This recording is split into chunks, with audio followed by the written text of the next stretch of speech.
इस वक्त की बड़ी जानकारी तमाम दर्शकों को बता दें। युवा नेता और सचिन पायलट समर्थक नरेश मीणा का ऐलान।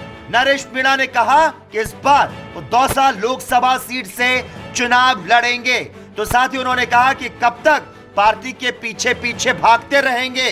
न विधानसभा का टिकट दिया गया और अब लोकसभा का मांग रहे हैं। अगर कांग्रेस पार्टी ने टिकट नहीं दिया तो फिर लड़ेंगे निर्दलीय चुनाव। और इस दौरान एक बड़ा ऐलान भी नरेश मीणा ने कर दिया है और कहा है कि अगर किरोड़ी लाल मीणा के परिवार से लड़ता है कोई चुनाव तो फिर वो चुनाव को नहीं लड़ेंगे। अगर टिकट दी जाती है किसी और को तो फिर वो निर्दलीय भी ताल ठोकने को इस लोकसभा सीट पर तैयार हैं। इस वक्त की बड़ी जानकारी आपको बता दें, नरेश मीणा ने टिकट न मिलने पर विधानसभा चुनाव में भी निर्दलीय ताल ठोकी थी। हालांकि वो चुनाव हार गए थे और अब ऐसे में माना जा रहा है कि लोकसभा का गणित बिगाड़ सकते हैं। तो नरेश मीणा लड़ेंगे लोकसभा का चुनाव, दौसा सीट से भर सकते हैं हुंकार। युवा नेता और सचिन पायलट समर्थक नरेश मीणा ने इसका ऐलान कर दिया है।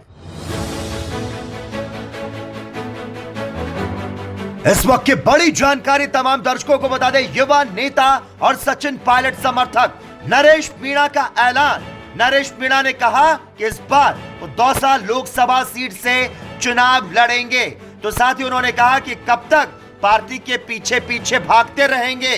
न विधानसभा का टिकट दिया गया और अब लोकसभा का मांग रहे हैं। अगर कांग्रेस पार्टी ने टिकट नहीं दिया तो फिर लड़ेंगे निर्दलीय चुनाव। और इस दौरान एक बड़ा ऐलान भी नरेश मीणा ने कर दिया है और कहा है कि अगर किरोड़ी लाल मीणा के परिवार से लड़ता है कोई चुनाव तो फिर वो चुनाव को नहीं लड़ेंगे। अगर टिकट दी जाती है किसी और को तो फिर वो निर्दलीय भी ताल ठोकने को इस लोकसभा सीट पर तैयार हैं। इस वक्त की बड़ी जानकारी आपको बता दें, नरेश मीणा ने टिकट न मिलने पर विधानसभा चुनाव में भी निर्दलीय ताल ठोकी थी। हालांकि वो चुनाव हार गए थे और अब ऐसे में माना जा रहा है कि लोकसभा का गणित बिगाड़ सकते हैं। तो नरेश मीणा लड़ेंगे लोकसभा का चुनाव, दौसा सीट से भर सकते हैं हुंकार। युवा नेता और सचिन पायलट समर्थक नरेश मीणा ने इसका ऐलान कर दिया है।